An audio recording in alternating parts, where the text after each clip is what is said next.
morning Philippines, good morning Iloilo. I am General Kalimlim and together with my partner Althea Marie Tualdon, serving you the latest updates about foreign exchange students of ISAT UMEG-AU campus. A student exchange program is a program in which students from a secondary school or university study abroad at one of their institution's partner institutions. And happily, 2 local students was sent by ISAT UMEG-AU campus to Malaysia to learn and experience their culture and cuisine. These 2 students were named Claire De Faura and Nari Nasis Valencia, who will be able to know not just the cuisine, but the ways and practices of Malaysian people. Malaysian cuisine consists of cooking tradition and practices found in Malaysia, and reflects the multi-ethnic makeup of its population. The cuisine is also special and a gateway to learning more about the wealth of the country's history. One of the most interesting dishes is Nasi Lemak, where it is considered the national dish of Malaysia. Now, the 2 exchange students from ISAT UMEG-AU campus will show how it is being prepared and how this dish differ from other Asian cuisine and dishes.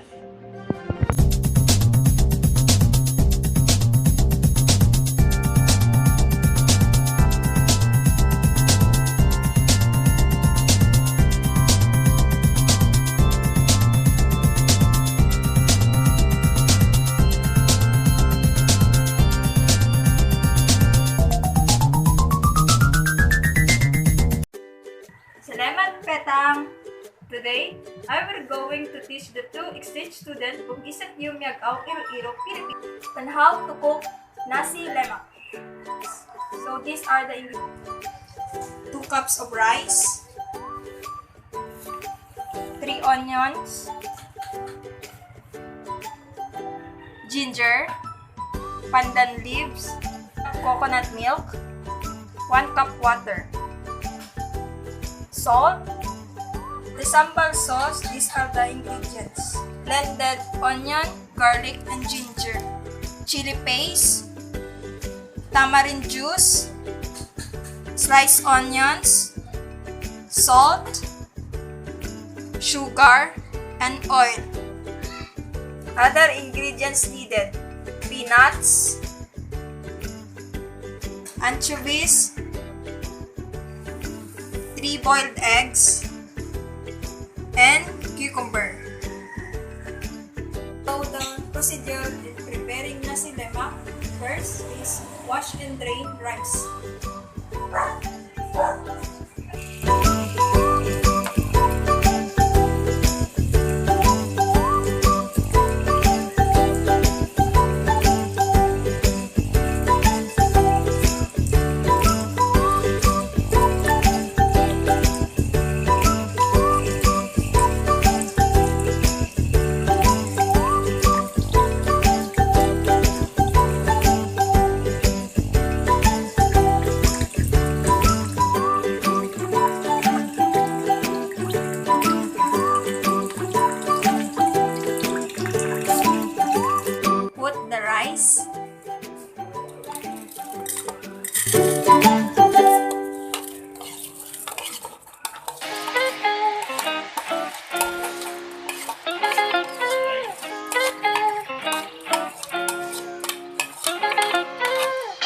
Onions,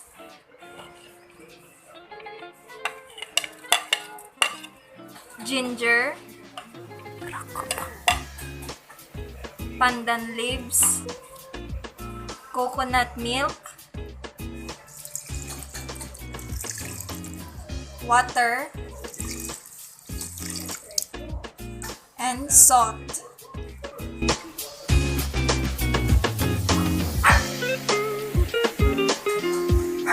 Stir it well. The water and milk should be measured equal to the rice.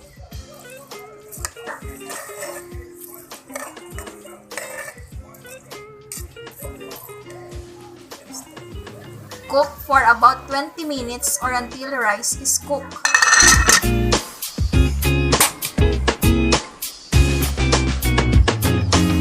While we are cooking the rice, let us cook the sambal sauce. Heat some oil. Add blended onion, garlic, and ginger.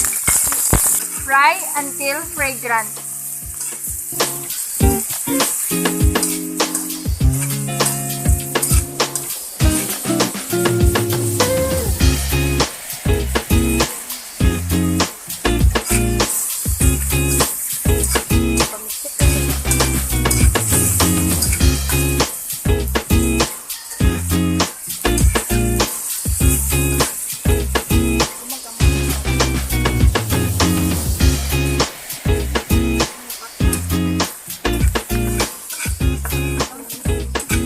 Add chili paste and stir fry until crisp.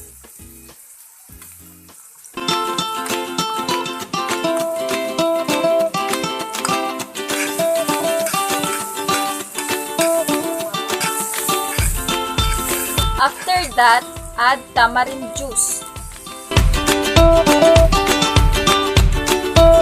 sugar, salt, and onions that had been sliced.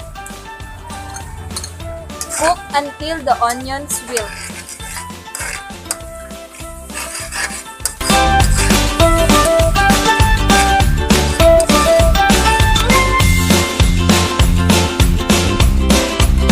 Mix some oil and fry peanuts. Till crisp.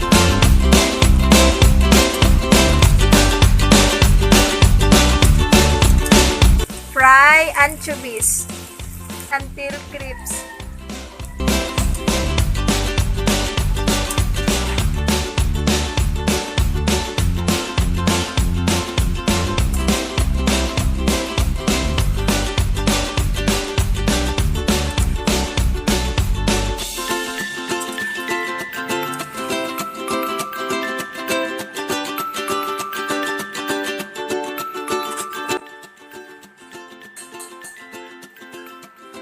Did you know that Nasi Lemak is a Malaysian national dish and it is popular in Southeast Asia, particularly in Brunei, Singapore, South Thailand, and Philippines.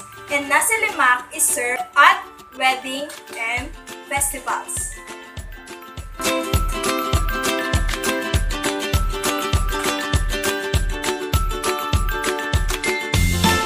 And that is Nasi Lemak, a traditional dish that would entice everyone to eat.